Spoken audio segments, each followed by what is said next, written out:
worship transforms and exalts God. Ito po ay nagpapatibay kung paano binabago tayo ng totoong pagsamba at tunay na nagtatanghal sa ating Panginoon Diyos.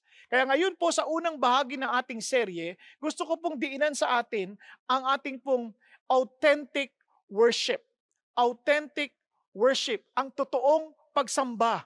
Now, bakit po ito importante? Bakit ito mahalaga? Para po nating maalala itong message na ito sa isang pangungusap. Ito tatandaan ho natin.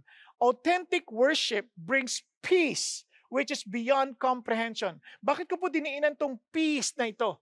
Sapagkat ito po ang ating pong pag-uusapan. Sa Psalm 96, ating pong titignan that worship brings praise, protection, and perspective. Kaya ang ulitin ko po authentic worship brings peace which is beyond comprehension. Yun po ang ating hangad. So sa ating pong pag-aaral, mula po sa Psalm 96, ito pong pagsamba na ito, tulad ng sabi ko sa inyo, ito'y magdudulot ng pagpupuri, proteksyon sa atin at tamang pananaw. Now, bakit po yan importante? Simulan natin ho sa praise. Now, tingnan niyo po ang sabi ng Bible. For great is the Lord and greatly to be praised. Napakadakila ng Diyos at dapat at karapat dapat lang siyang papurihan. Now, bakit po yan importante? Now, tingnan po ninyo. Pag naisip niyo po yung salitang worship, ano po pumapasok sa inyong kaisipan? Marahil naiisip niyo ang awitan, palakpakan, mayroong lumuluhod, may umiiyak, mayroong nagdiriwang na napakasaya, nagpupuri, nananalangin, at kung ano-ano pa. Di ba? Kaya ano-ano ating mga naiisip tungkol dito. Ngayon, para maintindihan natin, ang salitang worship ay galing po sa salitang worship. Ito po ay tungkol sa halaga ng ating pong ginagalang at tinatanghal. So ano po ba yung halaga ng ating ginagalang at tinatanghal? Kung naiintindihan natin kung sino ang Diyos sa atin, doon naapektuhan ang ating pamumuhay. Kaya nga ang ganda ho ng pagkakasabi ho ni Pastor Peter at sabi niya, worship is the proper response to who God is, what He has done, and what He continues to do. So pinadali niya ho yung ibig sabihin ng pagsamba na sinasabi niya, ito yung tama nating tugon. Di ba? Tama nating tugon kung sino ang Diyos. Lalo na sa mga ginawa ng Diyos, lalo sa kanyang patuloy na ginagawa. Kaya sa ating pag-aaral sa awit, Kabanatang 76, meron pong bagay na maintindihan natin tungkol sa Diyos. Bakit importante ito? Ang awit 76, kung titingnan nyo, kung babalangkasin nyo po ito, mahahati ito sa dalawa. Sa unang talata hanggang sa ika-6, na ang Diyos ang ating tagapagligtas. At pagdating sa talatang 7 hanggang sa talatang 13, ang Diyos ay ang Panginoon o kaya ang Hari. No? Pinapaliwanag ko ito ng awit na ito. Kaya po napaka-importante. Tingnan niyo po, kunyari sa verse 1 and 2, sing to the Lord a new song. Sing to the Lord all the earth. Now look at this. Proclaim good tidings. Ipahayag ninyo ang magandang balita ng kanyang kaligtasan. Araw-araw. Amazing. Yun ang sinasabi ng Panginoon Diyos. So, He is proclaiming His salvation. That He is a Savior. Na pag tinignan niyo yung kalahati nito, ganito ang sabi naman, worship the Lord in holy attire, tremble before Him all the earth, say among the nations. Sabihin mo sa lahat ng bayan. Pareho, no? Kanina, proclaim. Ito, sabihin mo sa lahat ng bayan, the Lord reigns. Ang Diyos ay nagahari. Ang Diyos ay namumuno. Ang Diyos ang makapangyarihan. Yun ang sinasabi niya. So in fact, sinabi niya pa rito, He will even judge. Kaya talagang siya ang hari. Doon pa lang sa mga linya na nating nakita mula sa awitin na ito, nakita natin that our God is our Savior. Our God is our King. It's a picture of who Jesus should be to us. Ito po'y larawan at talagang pinapakita sino si Jesus sa atin. Siya ang ating tagapagligtas. Kung naiintindihan natin that somehow God delivered us from our sin at yung kasalanan na yon ay yan ang magbibigay sa atin, nagdadala sa atin sa kapahamakan ng walang hanggan. And yet, niligtas tayo ng Diyos doon. We have all the reason to rejoice. We have all the reason to sing praise unto God. We have all the reason to worship Him. And kung siya yung totoong ating Panginoon, obviously, if He is our King, lalo tayo magpupuri because we know that our King is righteous. Alam nyo, kaya ito po malungkot, yung Diyos na nagligtas sa atin mula sa kasalanan at mula sa kapahamakan, tatandaan ho natin ito. Kaya niya tayong iligtas sa lahat ng ating pinagdadaanan. Kung handa tayong isuko ang ating sarili at tunay na ituon ang ating mga mata sa Kanya. Kaya sa magitan ng pagsamba. Kaya ulitin ko, sabi kaya nga ng awitin ito, kaya sing to the Lord a new song. Na mayroon pong pag-awit, mayroon pong sabi niya, sing to the Lord all the earth. Tingnan niyo po yung kanyang sinasabi about pagsamba. It is really bringing praise unto God. At hindi lang basta praise. Look at the words. Sing to the Lord a new song. Mayroon pong laging kasirawaan, laging sariwa. Remember, God is always looking for our first love. Yung totoong nag-aapoy at talaga nag-aapoy na damdamin at pag-ibig sa Panginoon Diyos. At sabi nga, sing to the Lord all the earth. Hindi lang yon, sa sobrang pag-apaw, you cannot even contain it to yourself. Hindi mo kayang sa'yo lang, sarilinin lang. Gusto mong ipahayag sa lahat ng tao. Now look at this.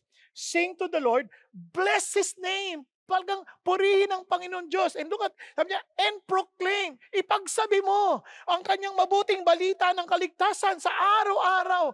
Madali salita, pinag-iisipan mo ito. Talagang, alam niyo, pag sinasabing sing, ito po talagang heartbeat ito ng ating puso. Sinasabi natin kung anong nilalaman ng ating kalooban. Pag sinabi mo na all there, talagang wow. May extra effort na to with all your energy. At sabi nga, proclaim, bless His name. Talagang buong pagkatao natin. Hindi pwedeng pira-piraso lamang.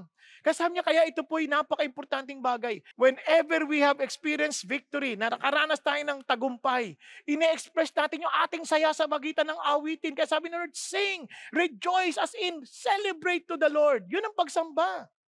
With all of our hearts. Diba? Tapos tinuloy pa niya by saying in Psalm 96, verses 3 to 4, tingnan mo natin, tell of His glory. Sabihin mo ang kanyang kalwalhatian. Now, ito pong salitang kalwalhatian, hindi mo madaling i-translate yan. Ang ibig sabihin niya ay bigat. Pag sinabi mo, tell of His glory, and sabi niya, among the nation, ipagsabi mo sa lahat ng bayan, just imagine yun po, expressions na yun, parang na talagang gagawa ka ng effort, you have to learn their language, you have to understand the way they express their praises to the Lord. Ibig sabihin, talaga ipapakita mo yung glory na yan. Anong pinasasabi niya? Ipahayag ninyo sa lahat ng tao na lahat ng bagay ay walang bigat. Only God has weight. Sa madalit salita, lahat ng bagay walang saysay. Diyos lamang ang may saysay. Yung po bang sa ating pagsamba, masasabi natin, even to the world, ihahamunin ko kayo. Walang may saysay sa mundong ito, kundi ang aking Diyos lamang. Ganun po yung kanyang pagsamba. So, kaya sabi niya, sabihin mo ang kanyang mga kamanghamanghang mga ginawa sa lahat ng tao, sapagkat dakila ang Panginoon, si Yahweh, at talagang dapat lang na siya ay dakilain sa papuri. Na sabi niya, siya ay dapat katakutan ng lahat ng mga Diyos-Diyosan. Can you imagine that? So ano ngayon ang ibig sabihin when it comes to worship? Kasi tingnan nyo lahat ng inutos siya, sing, as in you feel the freshness of your first love, sing to all the earth, ibig sabihin with gusto and with a willingness to learn, talagang yung pati yung language at kultura ng ibang tao, proclaim, ibig sabihin kasamang yung isip, araw-araw, ibig sabihin every day, every moment, loud. Tapos sasabihin mo yung kanyang kalwalhatian, lahat ng ito, pag-isipan niyo mabuti. It tells us that we are to give our all. That whenever we worship God, sa tuwing sasamba tayo sa Panginoon Diyos, at sa ating pagsamba, engage ho tayo. Our mind, our will, and our emotion. Ating pong isip, ating kagustuhan, kalooban, at damdamin. Alam niyo po bang maraming tao, hindi na ho nila ito naiintindihan. Ganito ho yan. Kung tayo po ay nakikinig ng mensahe, and we love the doctrine, and yet, wala pong, yung ating pong kaloob-loobang pagkatao, yung ating inner being, hindi naapektuhan sa kagandahan ng Diyos at kagalakan ng Diyos, at hindi ho naapektuhan tayong magpuri sa Diyos, hindi ho tayo totoong sumasamba. Di ba, when you worship, katulad nito, pag nasa online, you get engaged. Pag sinabing kanta, kanta tayo. Hindi lang, talagang, hindi dahil sa sinabi ng worship leader. We're doing it because we're offering it to our God. Sinasamba natin ng Panginoon. We give our all. Ganun pa man, listen to this, ganun pa man, we may even have that emotional experience, iyak, sa pag-awit, pero kung hindi nagbago yung ating buhay, hindi nagbago yung ating karakter, Hindi nagbago yung ating pakikitungo sa ating kapwa. Walang totoong pagsamba. Kasi it will involve our will. Yan, nai-engage yung ating will, nai-energize ang ating kaisipan. Alam nyo, kahit ano pong ganda ng pagsamba sa labas, kung hindi nagbabago yung ating pagkatao, wala din. Kaya ang punto ho ng Panginoon Diyos ay ganito. When we say we worship God, buong pagkatao natin naaapektuhan. Na talaga naapektuhan at nagkakaroon tayo ng tamang pananaw sa Diyos. At dahil sa tamang pananaw sa Diyos, lalo natin siyang gustong luwalatiin at pagsilbihan ng mayroong buo nating pagkatao at lakas. He must be first in finances, in interest, in relationships, in schedule, and even in our trouble. Ayan, para hindi na natin makalimutan. Bakit? Kung totoong siyang ating sinasamba, naapektuhan yan, ibinibigay natin ang ating lahat para sa Kanya. When we work not because of the salary, not because of the money we would receive, not because of the profit, but because we want to glorify our God. Kumbaga, yung mga bayad, yung mga kita, yun ay resulta na lamang yun ng ating pakatapatan at pagpapala ng ating Panginoon Diyos. So, napaka-importante niyan. Kaya ang pagsamba, hindi lang yung na-inspire ako ng konti rito, okay ako dito, hindi. It is our ultimate value. Binibigay natin sa Diyos. Na pati po parang nakukuryente tayo at nagbabago ang ating buong pagkatao. Yan ang pagsamba. We bring praise to God. That praise, yung pagpupuri na yan, talagang natatanghal ang Diyos sa lahat ng ating ginagawa. Kaya tingnan niyo po ang sabi ng awit, ascribe, ibigay mo sa Diyos. Kayo mga pamilya, sabi niyo gano'n ng mga tao, ibigay niyo sa Diyos ang alin? Ibigay niyo sa Diyos ang kalwalhatian na lahat ng bagay. Isipin niyo po, look at our families. Tingnan natin ang ating mga kanya-kanyang pamilya. Naibigay ba talaga natin sa Panginoon Diyos? Masasabi natin, kayo mga bawat pamilya, sabi natin, Lord, this brings glory to you. Ito'y nagbibigay ng tunay na bigat sa inyo. Nagbibigay ng tunay na kayo ang kalwalatian. Ay nagbibigay ng karangalan sa iyong pangalan. Diba minsan nakakalungkot that our own families, hindi na ho nagbibigay ng karangalan sa Panginoon Diyos. Lalo na sa ating mga kumikilala sa Panginoon. Dahil ang titigas pa rin ng ating ulo dahil ang ating sinasabay ating mga sarili sa halip ng kalooban ng Diyos. Now look at this, ascribe to the Lord the glory of His name. Yung bagang taglay-taglay nating pangalan, hindi napapahiya ang pangalan ng Panginoon. Pati makikita ng mga tao, ang ating pamumuhay, ang ating pamilya, ang ating mga ginagawa sa trabaho. Kasi sabi niya, bring an offering, maging sa bagay ng salapi. Bring an offering and come into His courts. Maging sa bagay ng salapi, we know how to honor our God. Kaya ho, sabi nga ho nila, ito yung sixfold activity ng pagsamba sa Diyos. We praise our God, then we thank Him for the gifts, and we offer Him our gifts, our service, ourselves. Whether voluntarily o hindi. Ito, minsan tayo nagvo-volunteer tayo sa ministry, bigay natin todo, hindi yung volunteer na nga ako ginaganto pa ako, hindi, kasi we're not working for any human being. Hindi tayo nagtatrabaho para sa tao, we're working for God. Now, learning of Him from His Word, natututo tayo sa Kanyang salita kasi gusto natin siya mapapurihan. So gusto natin malaman kung ano yung magbibigay papuri sa Kanya. So binabasa natin to, pinakikinggan natin yung mga turo galing sa mga Kanyang mga ordained ministers, pinakikinggan natin. Isipin niyo kung ang Diyos ang nagsasalta sa harapan natin ngayon. O ngayon, representative ng Diyos, halimbawa, pinadala ng Diyos para magsalta sa atin. Di ba tayo makikinig? Di ba, yung iba nga natutulog na Ay, hindi ikaw tinutukoy ko, pero yung iba natutulog na. Di ba? Tas, ito yung masindi, may pagsunod. At ipinagsasabi sa ibang tao ang halaga ng ating Panginoong Diyos. Kaya ho mga kapatid, ito po'y napaka-importanting paalala ho sa atin. Kasama ho sabi ni Paul, whether then you eat or drink. Yung pinaka-ordinaryo na natin ginagawa, kumain at uminom. Sa lahat ng ating gagawin, magbigay tayo ng kalwalatian sa Diyos. Ngayon, ito po yung ikalawang P, protection. Bakit po protection? Importante po ito. Kasi po, lahat po tayo ay meron pong sinasamba, one way or another. Meron tayong mga sinasamba. Sa madalit salita, meron tayong mga pinag-uukulan ng todo natin, parang nagko-control sa atin. Sa buong buhay natin, meron nagko-control sa atin na iniisip nating importante. Kaya sabi ng Panginoon Diyos sa Psalm, maliwanag sabi niya, "Great is the Lord and greatly to be praised. He is to be feared above all gods." Sabi niya, "I want to protect you from other gods."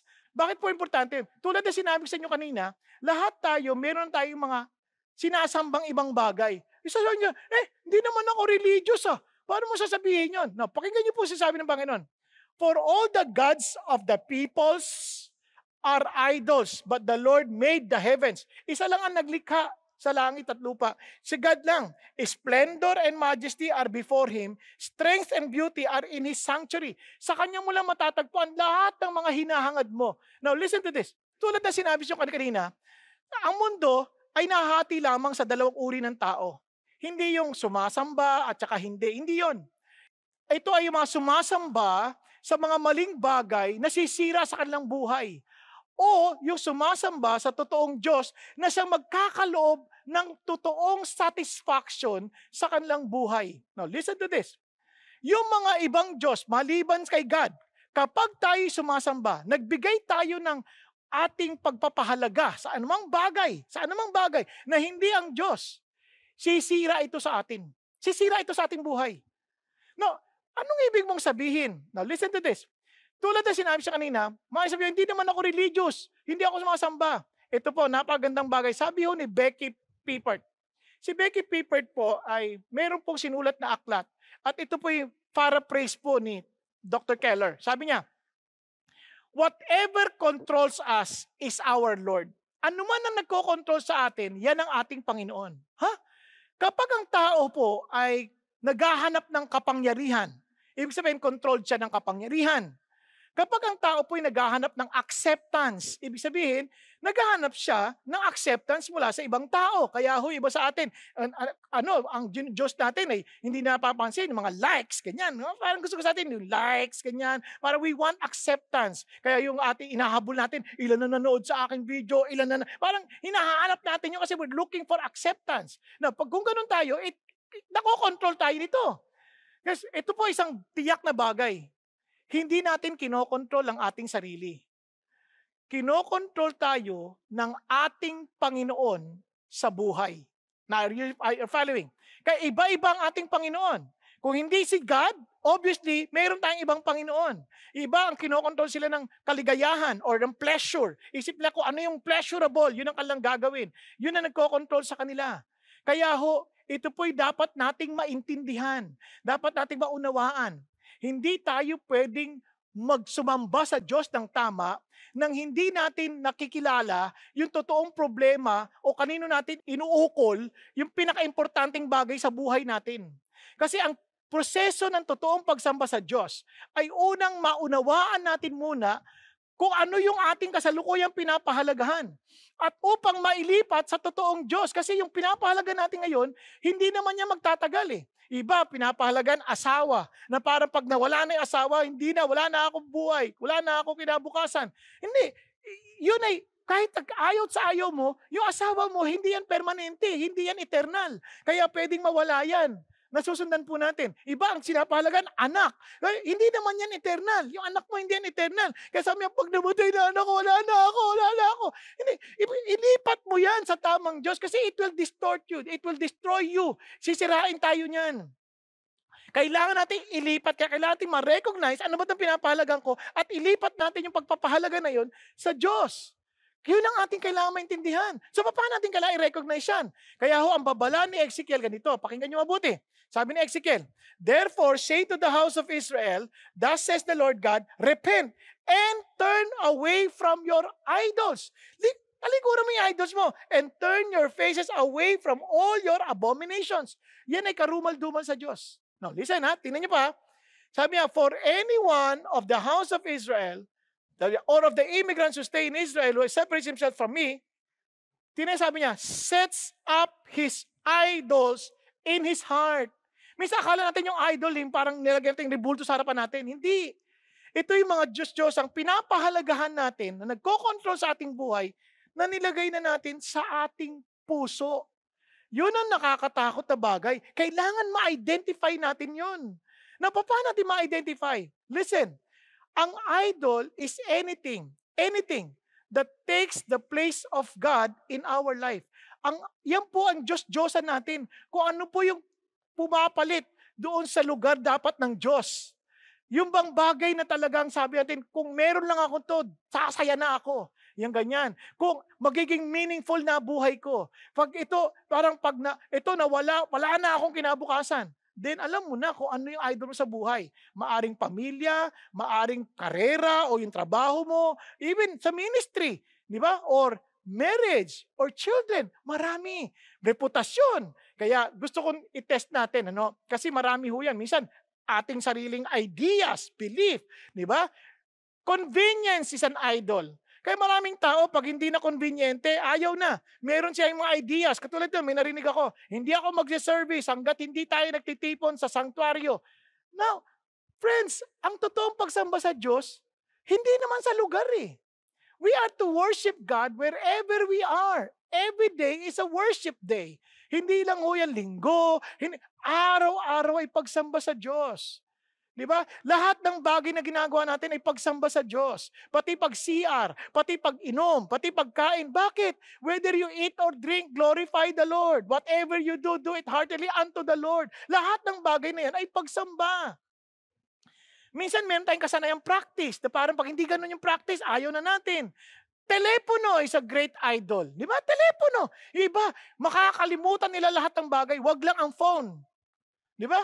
Social media, recognition, happiness, pleasure, tao. Yung mga figura, iba nga pagbuhat na ganyan, first time pa lang, kabubuhat pa lang. Titingin na sa salamin, gaganyan-ganyan na, kabubuhat mo pa lang, ano ba? Di ba? Masyadong iniidolo natin yung magandang katawan, talagang maraming mga abs, di ba? Parang yung tipong 6 packs, 8 packs, di ba? Nako, okay na rin yung 1 pack. Malaki naman eh. Joke lang. Pero my point is this, I know. Now, ang ganda, si Pastor Peter nagbigay ho ng mga test. Now, tingnan niyo po, sabi niya, test of happiness. Tingnan natin, ano ba talaga, parang, ano nagpapasaya sa'yo? Kung hindi Diyos, then, tanungin mo yung sarili mo, bakit? Di ba? Now, test of anger, ano yung kinagagalit mo? Di ba? Bakit ka nagagalit? Kasi kung naniniwala kang Diyos na makapangyarihan sa lahat, bakit ka nagagalit? Di ba magtiwala ka that God does not allow anything na hindi makakabuti sa'yo? Tama? Now, listen to this. Test of love. Ano yung talagang sobrang mahal mo na hindi mo kayang mawala? Di ba? Na pag nawala, parang nagwawala ka na rin. Di ba? Yan, test of love. Na test of security. Ano yung talagang nagbibigay sa'yo ng seguridad? Di ba? Minsan, pera. Minsan, di ba? Yung talagang nagkakaroon ng security. Ito, dinagdag ko lang. The test of cash flow. Ano yung talagang pinaggagastusan mo? Yan. Most of the time, doon mo makikita sa bank account mo pa lang, paano sa mga cash out mo, makita mo saan nagpupunta eh. Doon pala sa nagpupunta, alam mo kung sino yung Diyos-Diyosan mo eh.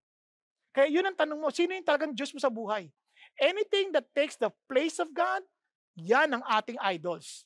Kaya tanungin natin ating sarili. Kaya napakaganda, alam niyo bakit importante yan? Sabi ni William Temple, worship is the submission of all of our nature to God. Ito yung pagpapasakop sa Diyos. Sinusuko natin sa Diyos lahat ng bahagi ating pagkatao. Ito po ay pagbuhay ng ating mga konsensya dahil sa kanyang kabanalan. Ito po ay nagpapabusog ng ating kaisipan dahil sa kanyang katotohanan. Ito ay naglilinis ng ating imahinasyon dahil sa kanyang kagandahan. Ito ay nagbubukas ng ating puso dahil sa kanyang pag-ibig. Sinusuko ang ating kagustuhan dahil sa kanyang layunin. At lahat ng ito ay natitipon para siya ay luwalhatiin at papurihan. Ang pinaka di makasariling damdamin na siyang ating nature at capable of doing maging makasarili. Kaya ang tanging solusyon laban sa self-centeredness na siyang ating orihinal na kasalanan at ang source ng lahat ng kasalanan ay pagsamba sa Diyos. Kaya ang kahuli-hulihan na letter P na dapat natin maintindihan is perspective. Perspective. Bakit po importante yan? Look at this. Worship the Lord in holy attire. So sanabi niya, huwag sumamba kayo sa Panginoon Diyos. Yung word na worship, sa Hodyo, yung literal niyan is to bow down. Talagang yumukod ka sa Diyos. It's an expression of total surrender to God. In holy attire. Hindi ka lang basta-basta yuyukod. Make sure, yung pagyukod mo, hindi pagkukunwari yan. It is an expression of your holiness. Yung talagang, yung hiniwalay mo yung sarili mo, parang, di ba, parang yung kasuot, parang hinihiwalay mo yung sarili mo na parang you are different from the rest. Talagang todo ka, itong pagsamba ko, itong paggalang ko na to, hindi ko to ibibigay kahit kanino, sa Diyos lamang. Kaya sabi niya, manginig ka sa harapan niya. Kayo lahat ng daigdig, sabi ganon. Sabihin mo sa lahat ng bayan, the Lord reigns. Siya ang nagahari. At sabi niya, at ang buong mundo ay kanyang tinaguyod at hindi na ito mayayanig, hindi na ito magagalaw, hindi na ito matitinag. Sabi niya, siya ang maghuhusga sa lahat ng tao ng pantay-pantay. Now look at the words. At ang buong kalangitan magalak. Ang lahat ng buong mundo magdiwang. Yun ang sasabi niya. Ang karagatan, humiyaw. At sabi ganon, at maging ang parang, sabi ganon, magdiwang. At lahat ng narito, maging mga puno sa kagubatan, ay aawit ng may kasiyahan. Ano sabi niya? Lahat yan, magsasubmit sa Diyos. Lahat yan. Doon mo lang maintindihan ng iyong saysay, sabi niya. Kaya sa harapan ng Panginoon Diyos, sa harapan ni Yahweh, sabi ganon, siya ay darating at darating siya para husgahan ang buong daigdig at husgahan ang buong mundo sa katwiran at ang lahat ng tao sa magitan ng kanyang katapatan. Alam niyo bakit importante yan? Now listen to this. If God will judge us, and He will come and reign, at siya ang maghuhusga, ibig sabihin wala tayong maitatago sa Kanya. Kaya dapat nating maintindihan to, walang bagay sa lupa na lingid sa Diyos.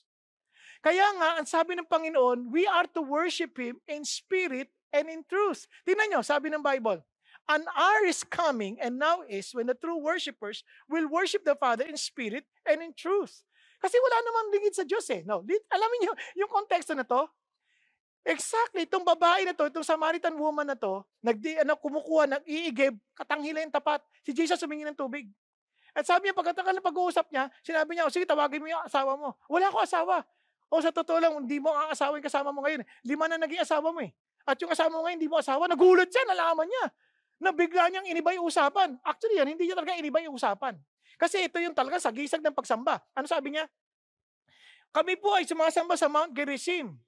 Yun ang turo sa amin. Kayo po ay sumasamba sa Mount Jerusalem. So ano po ba ang talagang tama? O sinabi ni Jesus Christ, bakit na tinatanong yun? Kasi kung tama yung pagsamba namin, bakit ako ganito? Parang meron akong laging hinahanap. Parang ang seguridad ko sa buhay ay yung asawa, yung mapapangasawa. Parang bakit may kasama ako dahil sa buhay? Hindi ko alam kung ano ang pinagdaanan, pero hindi ko maintindihan. Tama ba yung pagsamba ko? Kasi ang tamang pagsamba, nawawala yung dissatisfaction, nawawala yung nagkakaroon ka ng security sa Diyos. Tama ba itong pagsamba ko? Kaya yun ang tanong niya eh. Now, ito ang gandang sagot ng Panginoon. Alam mo, darating ang araw, hindi ka nasasamba kahit sa anumang bundok na yan. Kasi mali naman talaga yung pagsamba niyo, pero darating ang araw, sabi niya, kasi sabi ng Diyos, yung true worshipers, sasamba sa tatay, tatamba sa aking ama, sa spirito at katotohanan. Nothing to do with the place. It has something to do with the spirit and the truthfulness and the truth based on God's word. At sabi niya, for such people, the Father seeks. Sino naghahanap? God is not looking for worship. He was looking for true worshipers. Kasi kahit mag-worship tayo dyan, kung hindi naman tayo totoong worshiper, hindi tayo tanggap ng Diyos. He's looking for true worshipers. At sabi niya, and God is a spirit, and those who worship Him must worship in spirit and in truth. Kaya kung inaakala natin, pag linggo, ay tapos na ako, nag-worship na ako. God is not looking for worship, for your worship. He's looking for true worshipers. Ilagay natin yung perspektibo na yan. Kaya napaka-importante nito. Bakit? Kasi dadaan tayo sa malaking problema. May nakakalimutan natin na yung Diyos ang lahat-lahat na kailangan natin. Kaya nga, blessed are those who hunger and thirst for righteousness, for they shall be satisfied. Blessed are those who are single-minded, for they shall see God. Kaya minsan hindi tayo mapunuan ng Diyos. Kasi ang dami nating mga hinahabol sa buhay maliban sa Diyos. And we call that worship. No, those are idols. We need to have that kind of perspective that the God we serve is the God who can satisfy. Yung Diyos na totoo, yung Diyos na may likha ng langit at lupa, siya lang ang nakasasapat sa atin. Kaya sabi niya, ang laman ko, ang puso ko, mabibigo. Pero Diyos, ikaw ang lakas ng aking puso, ikaw ang aking mana, ikaw ang aking tagumpay, ikaw ang aking lahat-lahat sa walang hanggan. Kasabi niya, Panginoon, thank you. At praise God. You know why? Kasabi niya, your nearness, O Lord, is my good. Yun na ang kasapatan sa akin, yun ang kabutihan sa akin. And praise God because before the Lord, He is coming, for He is coming to judge the earth. Lahat ng mga taong yan, huhusgahan din ng Diyos ayon sa kanyang katwiran at tayo naman ayon sa kanyang katapatan. That Jesus Christ paid the debt that we could not pay because He is our Savior and He is our King. Kaya ho, mga kapatid, sino ang ating Panginoon? Sino? Kaya nga, sino ang ating Panginoon? Na masasabi natin, Lord, your nearness, O God, is my good. I have made the Lord God my refuge. Siya lang aking talagang sandigan. At ipagsasabi ko ang lahat ng kanyang mabuting ginawa sa akin. Mga kapatid, isang bagay na gusto ko maintindihan nating lahat. Nung nilikha ng Diyos ang mga isda, kinausap niya ang karagatan at nagkaroon ng isda. At nilikha ng Diyos ang mga puno, kinausap niya ang lupa at ito'y nagkaroon ng puno. Pero nung likhain niya ang tao, kinausap niya ang kanyang sarili. Sabi niya, let us make man in our image. At nalikha ang sangkatauhan. Alam niyo po ba, ang isda kung wala sa tubig ay wala siyang halaga. Ang mga puno kung wala sa lupa ay wala rin siyang halaga. Sa madaling salita, ang dagat ay dagat kahit walang isda. Pero ang isda ay walang kwenta kung walang dagat.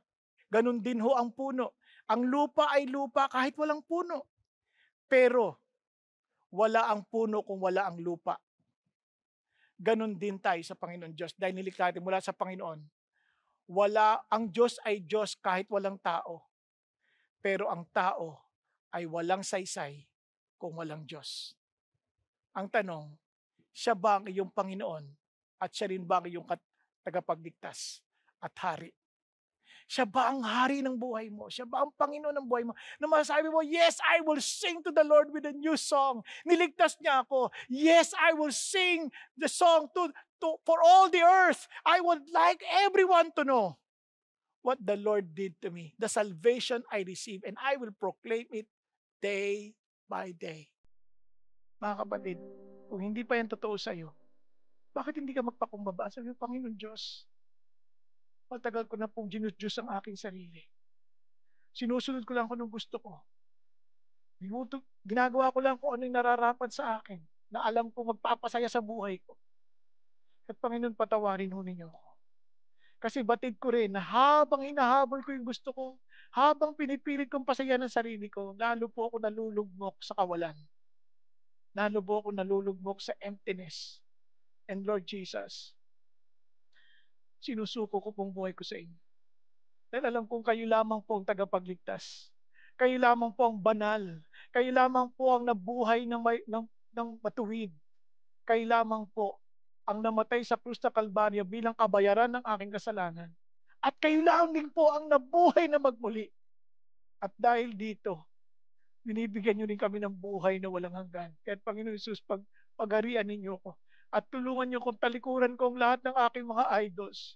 Kung meron man akong hindi pa napapansing idol sa buhay ko, ibunyag niyo sa akin. Nang ito'y mabitawan ko at ipasa ko, ikayo ang pagbigyan ko at mapag-ukulan ko ng lahat ng pinaka-importanting bagay sa buhay ko. Sapagkat ikaw lang ang aking buhay. Sapagkat ikaw lang ang sapat sa akin. Salamat po, Panginoon. Salamat po, O Diyos. Salamat, Panginoon Jesucristo, sa kaligtasan. At ngayon, Panginoon, hinihingi ko pong bawat ng mga tagasunod ninyo. Tulungan niyo po, Panginoon Diyos, na kami po'y maging matapang na ipahayag kung sino kayo sa amin. Sapagkat wala na pong ibang Diyos na karapat dapat luwalhatiin, na karapat dapat bigyan ng bigat at saysay, sapagkat kayo lamang ang Diyos na buhay, Diyos na napapag-ibig, Diyos na hindi nagbabago mula noon, ngayon, at magpasawalang hanggan. Salamat po aming Ama, sa ngalan ni Kristo Jesus. Amen. Amen at amen. Ngayon, para po sa ating mga discussion questions, ito po yung mga mungkahing tanong na maaaring gamitin ninyo sa pagtatalakay ng mas malalimang pa yung ating pong inaral kanina. Ano po? Unang tanong, ano po ba yung humahadlang sa atin para tayo totoong makasamba sa Panginoong Diyos ng buong buo? Yan. Sa madalit salita, what hinders you from fully and truly worshiping God? Ang pangalawang tanong, paano tayo makasasamba sa Diyos sa Espiritu at katotohanan? How can we worship God in spirit and in truth? And finally, ito po yung ikatlong tanong, paano tayo mag-aapoy sa pagsamba sa Panginoon Diyos kahit sa ating tahanan? No? How can we be passionate for worship even in our own homes? Okay, sana po makatulong ito sa inyo, and God bless you in your discussion.